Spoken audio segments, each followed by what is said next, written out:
अस्सलामुअलैकुम दोस्तों, तुसी देख रहे हो सोना पंजाब टीवी ते मैं तुहाडा मेज़बान मोहम्मद साजिद। दोस्तों सारे नाल पहले साडे चैनल नूं करो सबसक्राइब ते नाल ही बैल आइकन दे बटन नूं कर लो प्रेस ताकि साडी हर नवीं आने वाली वीडियो तुहाडे तक बासानी पहुंच सके। रोज़ की निस्बत दोस्तों हर रोज़ तुहाडे वास्ते जानवरां दी वीडियो, झोटी दी, मझ दी, हर जानवर की वीडियो लैके तुहाडी खिदमत वास्ते डेली हाज़र हुन्ने इंशाअल्लाह। ते डेली कोशिश साडी ये हुंदी है भी चंगे तो चंगा जानवर वहाइए तो सस्ते तो सस्ता मुनासिब कीमत वाला जानवर तुहाडे वास्ते दोस्तों लैके आइए। इस तरह ही दोस्तों अज असी एक साहीवाल क्रॉस गां लैके आए माशाअल्लाह, गोरे रंग च गां। सूआ किनवा है ये सानू नहीं पता है, असी मालक कोलों पुछांगे। सून नूं बिल्कुल तैयार है, दुध भी सानू नहीं पता भी किन्ना करदी रही है, ये भी मालक कोलों पुछांगे। दोस्तों देख लो वजूद सोहना है माशाअल्लाह, थन भी मुठ भार दे लगे हुए ने, चड्डा भी माशाअल्लाह सोहना है। यह देख लो सोहना चड्डा लई खलोती है। ते बाकी दी डिटेल आप मालक कोलों पुछांगे। दोस्तों देख लो माशाअल्लाह गोरे रंग च ते चंगी सोहनी गां है। सून मालक कहते हैं 5-6 दिन लैंदी, वो मालकों को डिटेल लै लेना। थन देख लो माशाअल्लाह सोहना बड़ा लग्या है, तो दुध भी आंदे ने, दुध काफ़ी करदी है मझ आ गां है। ते आ चड्डा देख लो आ वधना जिन्हें हल तक भरनियां ने, ते चंगे दुध दे रिकॉर्ड सुने ने असीं इहदे भी दुध दा रिकॉर्ड चंगा दुध देंदी है।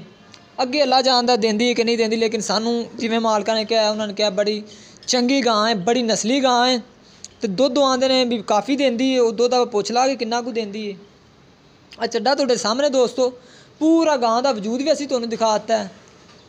ते हुण दोस्तों असीं मालक नाल गल करने भी इंदा की हिसाब किताब है। आ जाओ भाईजान अगे आ जाओ। अस्सलाम वालेकुम जी। वालेकुम सलाम जनाब नसीर भाई, जी कि असीं तुहाडी गां दिखाई है, हाँ जी, ये पहले तो दोस्तों नस्ल केड़ी च? ये साहीवाल वलैती। साहीवाल वलैती? हाँ जी, साहीवाल ना क्रॉस इंदा। मैनू ये साहीवाल ज़्यादा लगदी ते वलैती घट लगदी है। नहीं ये अद्धो अद्धी है। अद्धो अद्धी? हाँ जी। साहीवाल ते वलैतन क्रॉस है। हाँ जी। ते इंदा सूआ किनवा है? इंदा सूआ तीसरा जी। तीसरा गारंटी शुदा? गारंटी शुदा। ते दुध दा की हिसाब किताब इंदा? दुध दूसरे सूए तीसरा सूना, दूसरे सूए गां 11 तो 12 लीटर टाइम दा दुध करदी सी। 11-12 लीटर टाइम दा दुध करदी सी। जे किसी नूं शक सुबह होवे सू लवे, सू के मिन के लै जावे। दुध भी कर्मा वाला मेन दुध कर जांदे यार गां महीने बाद दुध करदियां ने। मश्क बनी फिरदी है मश्क। ਇਹ ਆਮ ਗਾਵਾਂ ਨਹੀਂ ਇਹ ਜਾਂ ਚੱਡਾ ਕਰਦੀਆਂ ਤੇ ਨਾ ਕਿਸੇ ਨੇ ਕਰਨਾ ਨਹੀਂ। ਉਹ ਜਿਹਨੂੰ ਰੱਬ ਵਕਤ ਲਾਵੇ। ਦੁੱਧ ਦਾ ਇਹ ਹਿਸਾਬ ਕਿਤਾਬ ਹੈ ਨਾ, ਹਾਂਜੀ ਦੁੱਧ ਕਰ ਜਾਂਦੀਆਂ ਨੇ ਨਾ 20 ਲੀਟਰ ਕਰ ਜਾਏਗੀ, 18 ਲੀਟਰ ਪੱਕਾ ਕਰ ਜਾਏਗੀ। ਇਹਨਾਂ ਮੈਨੂੰ ਵੀ ਦਿਸਦੀ ਪਈ ਨਹੀਂ 11 ਲੀਟਰ ਟਾਈਮ ਦਾ ਦੁੱਧ ਕਰੂ ਯਾਰ। ਉਹ ਤਾਂ ਸੂਨ ਤੋਂ ਮਹੀਨਾ ਬਾਅਦ ਉਠਲੀ ਰੱਖੇਗਾ, ਮਹੀਨੇ ਬਾਅਦ ਜਾ ਕੇ ਦੁੱਧ ਕਰਦੀਆਂ ਹੁੰਦੀਆਂ ਨੇ। ਉਹ ਤਾਂ ਫਿਰ ਅਗਲੇ ਬੰਦੇ ਦੀ ਮਰਜ਼ੀ ਹੈ ਨਾ। ਹਾਜ਼ਰ ਟਾਈਮ ਜਿਹੜਾ ਗਾਂ ਨੂੰ ਸਮਝਦਾ ਹੋਇਆ ਤਾਂ ਇਨਸ਼ਾਅੱਲਾ ਗੱਬਣ ਗਾਂ ਹੀ ਲਏਗਾ। ਬਿਲਕੁਲ ਹੈ, ਬਿਲਕੁਲ। ਗਾਂ ਅਕਸਰ ਅਸੀਂ ਮੱਝਾਂ ਵੀ ਦਿੰਦੇ ਹਾਂ, ਕਈ ਦੋਸਤ ਗਰੰਟੀ ਦਿੰਦੇ ਨੇ, ਉਸ ਤੋਂ ਬਾਅਦ ਮਹੀਨੇ ਬਾਅਦ ਜਾ ਕੇ ਦੁੱਧ ਪੂਰਾ ਕਰਦੀਆਂ ਨੇ, ਤਾਂ ਉਹਨੇ ਦੇ ਪੱਠੇ ਖਾ ਜਾਂਦਾ ਜਾਨਵਰ, ਕੋਈ ਫਾਇਦਾ ਨਹੀਂ ਹੁੰਦਾ। ਦੁੱਧ ਹਾਂ ਕਰਦੀ ਰਹੀ ਇੰਨਾ ਠੀਕ ਹੋ ਗਿਆ। ਹੁਣ ਅੱਗੇ ਮਾਲਕਾਂ ਦੇ ਨਸੀਬ ਜਿੰਨਾ ਕਰ ਜਾਵੇ ਜਿੰਨਾ ਕਰ। ਦੁੱਧ ਦੀ ਅਸੀਂ ਤੇ ਕੋਈ ਗਰੰਟੀ ਨਹੀਂ ਲੈਂਦੇ। ਹਾਂਜੀ ਮਾਲਕ ਦੋਸਤੋ ਇਹ ਕਹਿ ਰਹੇ ਨੇ ਵੀ 20-21 ਲੀਟਰ ਲੇਕਿਨ ਬਾਕੀ ਤੁਹਾਡੇ ਸਾਹਮਣੇ ਜਾਨਵਰ ਗਾਂ ਲਿਪਾ 6 ਤੋਂ 7 ਦਿਨ ਨਹੀਂ ਸੁੰਦੀ। ਦੇਖਣ 'ਚ ਹੀ ਦੋਸਤੋ ਸਮਝ ਜਾਂਦਾ ਵੀ ਇੰਨਾ ਕੁ ਦੁੱਧ ਕਰ ਜਾਏਗੀ। ਮਾਲਕਾਂ ਦੇ ਗਰੰਟੀਆਂ ਐਵੇਂ ਹੁੰਦੀਆਂ ਨੇ ਕਿ ਮਾਲਕ ਗਰੰਟੀਆਂ ਦਿੰਦੇ ਰਹਿ ਜਾਣ, ਅੱਗੇ ਜਾ ਕੇ ਦੁੱਧ ਨਾ ਆਉਂਦਾ ਕਰੇ ਤੇ ਬੜਾ ਮਸਲਾ ਬਣਦਾ। ਗਾਂ ਦੋਸਤੋ ਤੁਹਾਡੇ ਸਾਹਮਣੇ, ਬਾਕੀ ਤੁਸੀਂ ਆਪੇ ਦੇਖ ਲੈਣਾ ਵੀ ਦੁੱਧ ਇੰਨਾ ਕਰਨ ਦੇ। ਵੈਸੇ ਨਸਲੀ ਹੈ, ਚੱਡਾ ਵੀ ਮਾਸ਼ਾਅੱਲਾ ਸੋਹਣਾ ਹੈ, ਸਾਹੀਵਾਲ ਤੇ ਵਲੈਤਨ ਕਰਾਸ ਹੈ। ਤਾਂ ਹੁਣ ਆਪਾਂ ਇਹਦੀ ਫਾਈਨਲ ਜੀ ਕੀਮਤ ਪੁੱਛਾਂਗੇ। ਵੀਰ ਮੇਰਾ ਕੀਮਤ ਸਾਨੂੰ ਤੁਸੀਂ ਉਹ ਦੱਸਣੀ ਹੈ।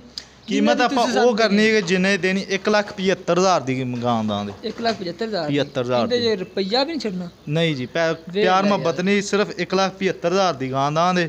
ਤੇ ਜੇ ਕਿਸੇ ਨੂੰ ਦੁੱਧ ਦਾ ਸ਼ੱਕ ਸੁਭਾ ਹੋਵੇ ਆਪਾਂ ਸਵਾ ਕੇ 10ਵੇਂ ਦਿਨ ਨੂੰ ਦੁੱਧ ਮਨਾ ਦਾਂ ਜਿੰਨਾ ਦੁੱਧ ਤੁਹਾਨੂੰ ਦੱਸਿਆ। 1,75,000 ਤੋਂ ਘੱਟ ਨਹੀਂ ਕਰਨੀ? ਨਹੀਂ ਫਾਈਨਲ ਕਰਾਂ। ਵੇਰ ਲੈ ਯਾਰ, ਪੰਦ ਬੜਾ ਕੀਤਾ।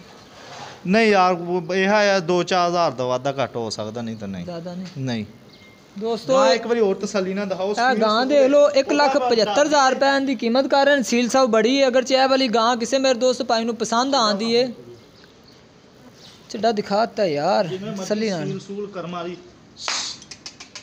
ਕੱਲ ਕਰ ਮਾਰੀਏ ਤੋੜ ਕੇ ਵਿਖਾਉ, ਨਹੀਂ ਤੋੜ ਕੇ ਵਿਖਾ ਦੇਣੇ ਬੰਨੇ ਨਹੀਂ ਤੋੜ ਲਈ।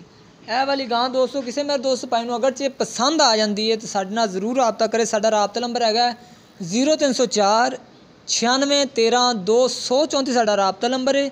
ਤੇ ਮਜ਼ੀਦ ਸਾਡੀ ਦੋਸਤੋ ਅਗਲੀ ਅਪਡੇਟ ਵਾਸਤੇ ਸਾਡੇ ਚੈਨਲ ਨੂੰ, ਆਪਣਾ ਚੈਨਲ ਹੈ ਜਿਹੜਾ ਕਿ ਸੋਹਣਾ ਪੰਜਾਬ ਟੀਵੀ ਨੂੰ ਸਬਸਕ੍ਰਾਈਬ ਕਰੋ, ਸ਼ੇਅਰ ਕਰੋ, ਲਾਈਕ ਕਰੋ, ਕਮੈਂਟਸ ਕਰੋ। ਤੇ ਦੋਸਤੋ ਮਿਲਨੇ ਆ ਇੱਕ ਇਹਦੇ ਨਾਲ ਹੀ ਨਵੀਂ ਵੀਡੀਓ ਦੇ ਨਾਲ। ਪਾਕਿਸਤਾਨ ਜ਼ਿੰਦਾਬਾਦ।